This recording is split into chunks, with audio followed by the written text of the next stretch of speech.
At Fly, we talk a lot about the head and the heart, that we have to love our kids fiercely, but we need to love them in a way that's smart and strategic. Before we did this work, we would pick clients from program 1 to continue on into program 2 based on our gut, our instincts, our intuition, how it felt when we were with clients, what we saw. As a result of this work, we created a comprehensive assessment that we give to our clients that then spits out a score that then helps us determine which clients really are at the greatest need for the services and will really have an opportunity to maximize them.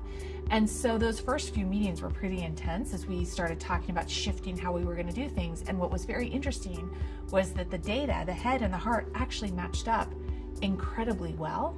And so it was really validating that, wow, our heart is right there, but as we grow and as we scale and as we're hiring new people, how comforting to give them tools and arm them with tools.